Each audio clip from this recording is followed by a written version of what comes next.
No one can fail who seeks to reach the truth.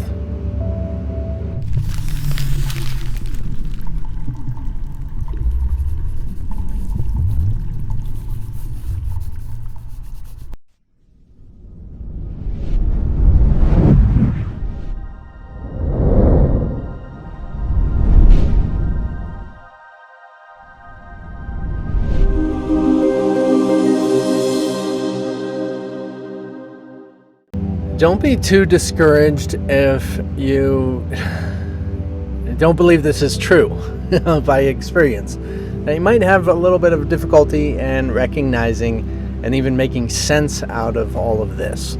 And don't feel too bad.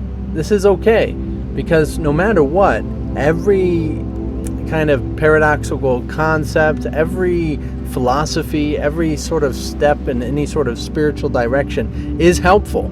So it's okay if you haven't, you might put this into practice, you might actually do this today, and yet you're like, where's the truth, Father? Like, where's heaven? Where is it?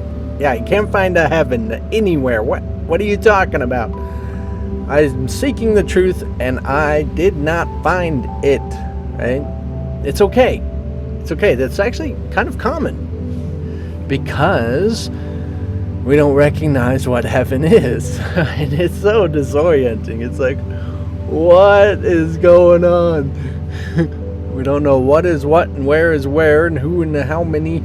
It's like people everywhere, right? Physical bodies. So we get really caught up in just that. And essentially, until you actually have a little bit of an experience beyond the body, you're not going to recognize what it means to, essentially, that I'm saying that there is no body and there is no physical world.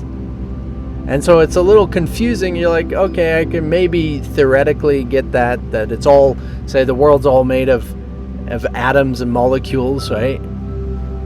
Molecules are atoms, whatever. And that's made of energy, and you got the energy of the spiritual universe moving around and looking all pretty and cool.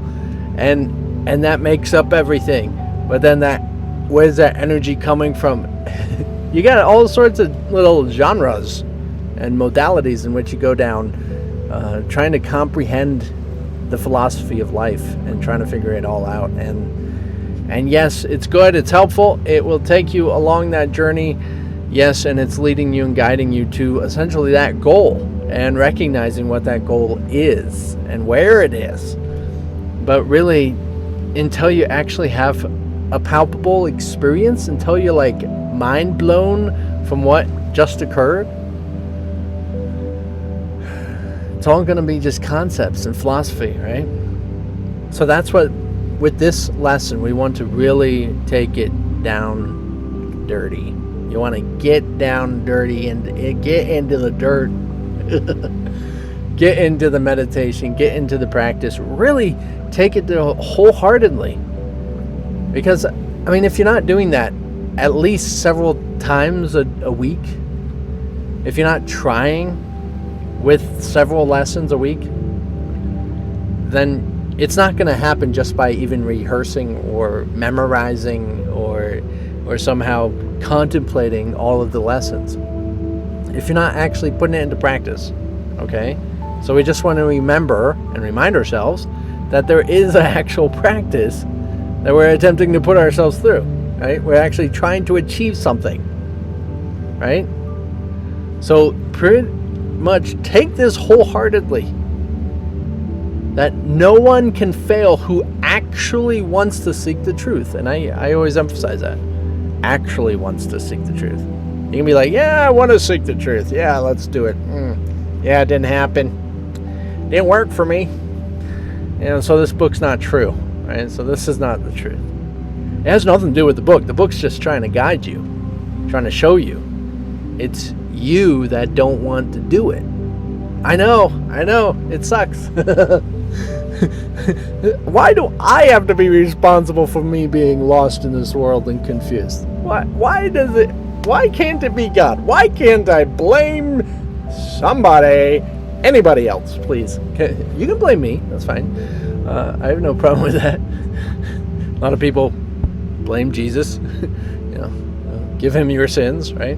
So it's really need to take that responsibility, and that nobody else can do it for you but you.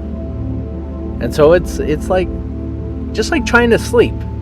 You're trying to go to sleep, you're trying to have a dream, or you're just trying to go to sleep. I don't know why you're trying to have a dream, but you're trying to have a there you go again. Trying to have a sleep. Oh geez, a nap maybe. And you're laying there. This is a sense of meditation. Okay?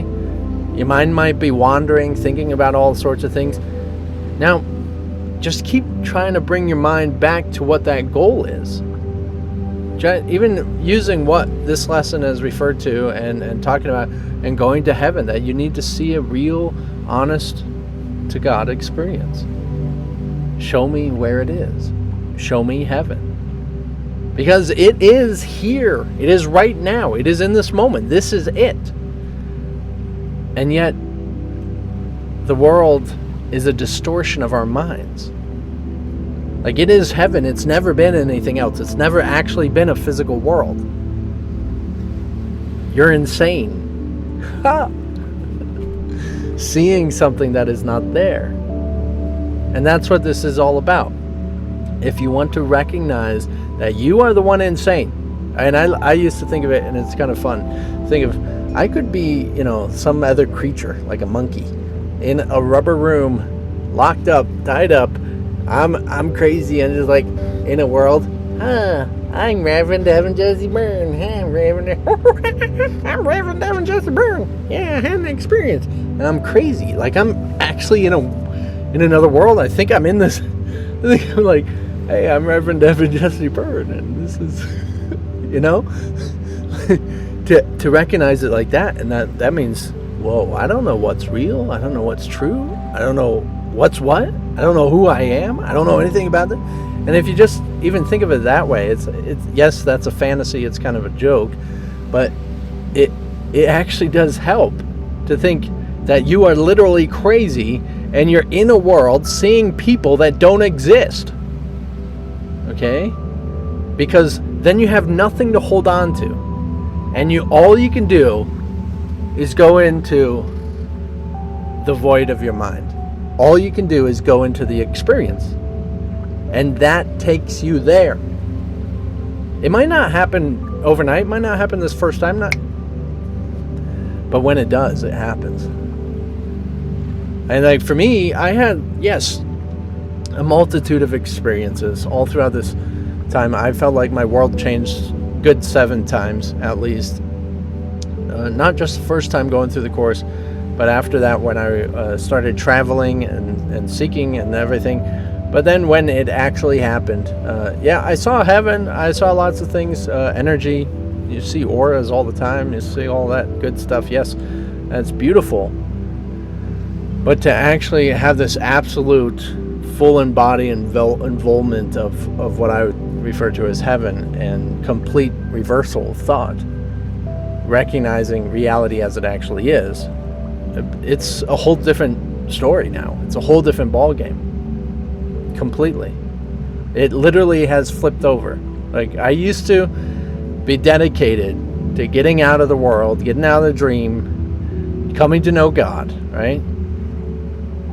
And now I know that. I know that stuff. I got that stuff. And now I want to be here. And now I'm trying to bring it here. And guess what? That's how it's always been. But I've misunderstood who I am. And I forgot what I was. Bringing truth here. And so it was distorted, and I didn't know what it was. So I'm like, tell me, God. I need to find it, God. Please, show me. Maybe. Minus the Italian accent. But you'll see it, and you'll discover it. You'll have more and more experiences, and take note and remember them all.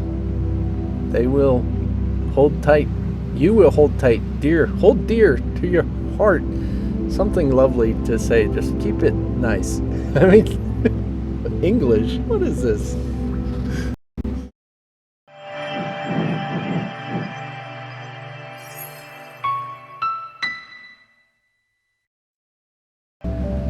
So having an honest, true experience, real experiences that you want to be practicing in the sense of meditation and prayer and trying to do lessons just like this, really honest to God doing it, okay?